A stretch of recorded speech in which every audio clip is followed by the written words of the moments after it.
So let's talk about statues. Statues are now one of the biggest topics in the media in the United States right now. And that's what a lot of people are talking about. Statues getting pulled down, statues getting defaced, statues getting graffitied on. This is a big topic. So I want to talk about it. Let's talk about statues. Statues are made in order to convey a certain message. When you look at a statue of Abraham Lincoln, you all of a sudden are supposed to have a sense of patriotism. You're supposed to have a sense of the importance of the Union and of American unification. That was the whole purpose of designing such a statue. That's what the designer of the statue wants you to feel. If you see a statue of Martin Luther King Jr., you have a sense of the importance of fighting racism because that's what MLK represents. That's what he symbolizes, regardless of the other things that MLK did. That is the icon that he has become. The one who designed the statue designed it in order to convey such a message. If you see a statue of St. Francis, you have this sort of feeling of reverence, this sort of feeling of wanting to pray, of wanting to do penance, of wanting to be to have a better soul, of wanting to better yourself spiritually. That was the purpose of the sculpture. That was the message that the statue was supposed to convey. But what happens when you no longer care about the statue? What happens if the statue is just something that you pass by, something that gets in your way when you're walking to your destination? The statue has lost its meaning, and therefore it has lost its ultimate purpose. I was in Italy last year, and let me tell you something about Italy. In Italy, there are statues everywhere, and I mean everywhere. If you go to San Leo, if you go to Rome, if you go to Assisi, if you go to anywhere in Emilia Romagna, you see statues everywhere. Every street, every block, there's a statue. There's a statue of a saint. Saints you never even heard of before. You'll find statues of them in Italy. They're everywhere. And most people in Italy don't really care about these statues. They just walk past them and that's it. And in such a situation, the statue has lost its meaning. When a statue is designed, when a statue is created, it is created within a certain surrounding. It is created within a certain context. It's created within a certain cultural context and within a certain, even a physical context, you can say. So for example, you see a statue of a saint, and the statue is positioned right within the plaza of a church premises, right within, it's positioned in between churches. You got churches around you, you have ecclesiastical structures around you. It's placed within a certain context. Because when you are within the premises of a church and you see the statue, the spiritual message is conveyed. And let's say you take the statue of St. Paul, right? So you go to the Church of St. Paul in Rome. It's a very, very beautiful church, very ancient. And there is a little plaza within the church premises. And there is a very, very tall statue of St. Paul holding a sword. I saw this when I was there. So let's say you take that statue and you put it in a mall. Or let's say you put it in a casino. Does that statue even have any meaning at that point? No, it has no meaning. In a casino, it has no meaning. In a church, it does. But in a casino, it has zero meaning. In fact, you're better off just taking the statue out because you're not putting it in its proper context. And with that, it's not even conveying the message that it was designed to communicate. So if you have all these statues around, but nobody cares about them, it's as if the statues have already been taken down. If you see statues of saints, of historical figures, of the founders of your country, and you don't care about them, they mean nothing to you, you walk past them, then it's as though the statues have already been taken down in your hearts. And the pulling down of the statues is simply the manifestation of what was already there. It's the physical manifestation of what was already existing within the hearts of the general population. It's like you see all these churches in Europe, and they're very beautiful, and they're very old, but nobody goes to them, except for a few elderly folks here and there. Overall, nobody goes to them. When you see a church and it's full of old people, that's a sign of an unhealthy church. It's a sign of an unhealthy society in which the church lies.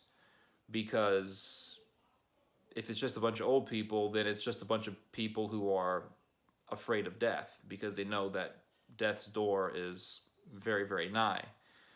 When you have a church full of young people and they have a lot of zeal, it's a sign of a healthy church and a healthy society. But in Europe, you have all these churches that are very old, they're very beautiful, but nobody goes to them.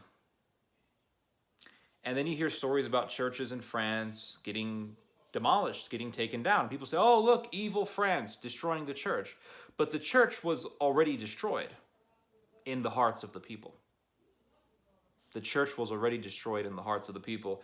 And the demolition of the church is merely a physical manifestation of what was already existing in the hearts of the masses. The destruction of the church, or the demolishing of the church, or the bulldozing of the church, whatever situation you want to pick, is merely the logical conclusion of what was already accepted and upheld by the general population. And that was basically, or that is basically, a very strong indifference towards religion in general, and in many cases, a very strong hatred for religion. I watched a film last night. It's called Children of Men. This film came out in 2006. I never watched it, never cared to watch it, because I think the way the film was marketed, it didn't really do the film justice. But I watched it, and I must say it was a very, very good movie. It's called Children of Men, and if you have not seen this film, you should. It is a very, very good film. It was made in 2006, but the things in the film are quite reminiscent of what is happening today and what we are escalating towards today. And that is the absolute hatred for immigrants. And that's that is the central theme of the film. It's the society's hatred for immigrants and for foreigners. And the film is also about how all of the world is completely sterilized. Like, no one's having kids. And in the context of the film, no one has had a child in 18 years. And the film takes place in the year 2027. And the world has gone through terrible, terrible violence. Europe has gone through terrible, terrible violence. And so no one's having children, and humanity is basically just dying and getting old. And the film has a political message, the message of how the West has no children, West isn't having children, and while at the same time we are hating on foreigners and immigrants. And I thought the film was very, very well done, I must say.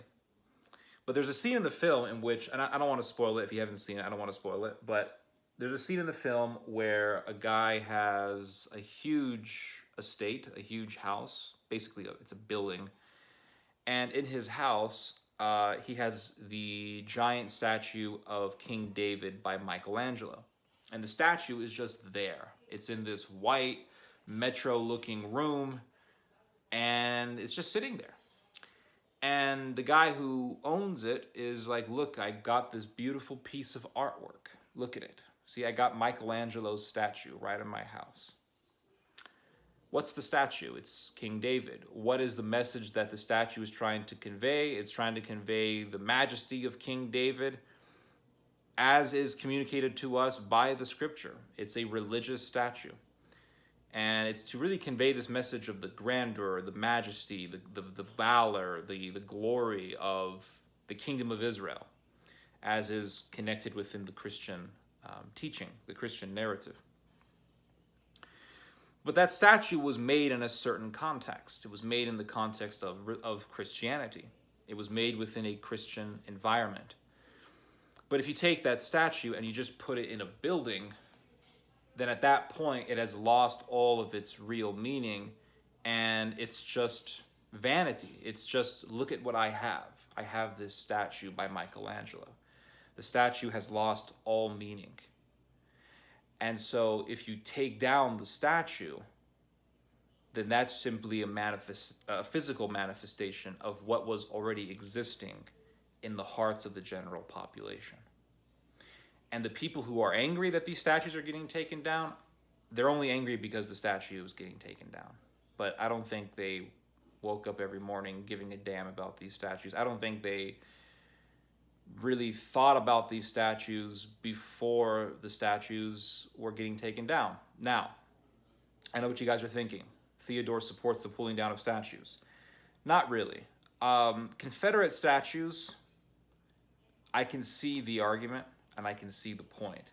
If you look at what the governments of the Confederacy said about Africans, it's pretty horrendous. Africans are inferior to whites, is essentially what these governments believed in. To put it in a nice, or to put it in a short summary, it's not nice, but to put it in a short summary, that's what they believed in. Blacks were inferior to whites. And so I understand why you would take those down. But Lincoln? I mean, what's the point of that? If the point of taking down the statue of, let's say, a Confederate general, or you want to take down a statue of Jefferson Davis, who headed the Confederacy, if the argument for that is, well, these statues represent the Confederacy, which tried to destroy the Union, which went against the Union, which lost the war, which saw blacks as inferior, which wanted slavery, then why in the hell would you want to go against statues that represent those who fought for the Union? Why would you support the taking down of the statue of Abraham Lincoln, who headed the Union, which destroyed the Confederacy? That is what indicates to me that there is another motivation involved here. Now, the people who are taking down the statues, obviously these people are left-wing fanatics, and they are iconoclasts, which really goes to show that even if you're an atheist, you still will have iconoclastic, it really goes to show you even if you have people who are atheists, you are going to have factions that are iconoclastic, that just hate the statues. They want to get rid of them. Just like how ISIS wanted to remove statues of Gilgamesh in Iraq, and because we have to get rid of them. Well, hold on, they represent ancient history. No, we have to get rid of them because they represent something that we don't like.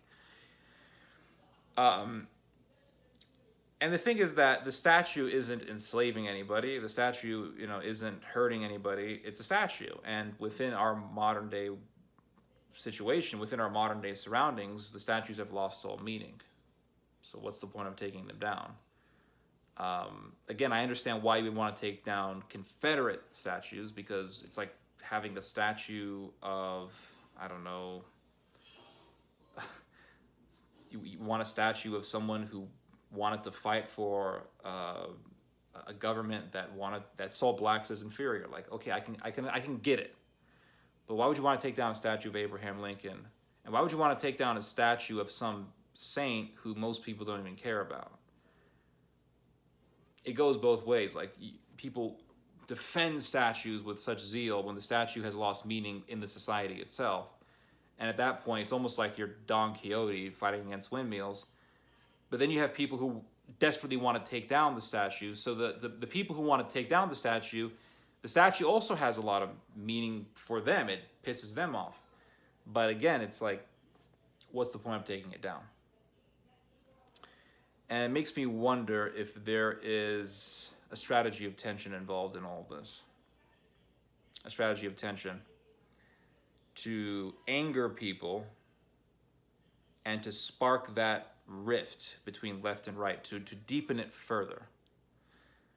And that's really what worries me more than anything. That's what worries me more than a statue, actually. Anyway, hope you guys have learned something from this message. You guys just heard some theology. God bless.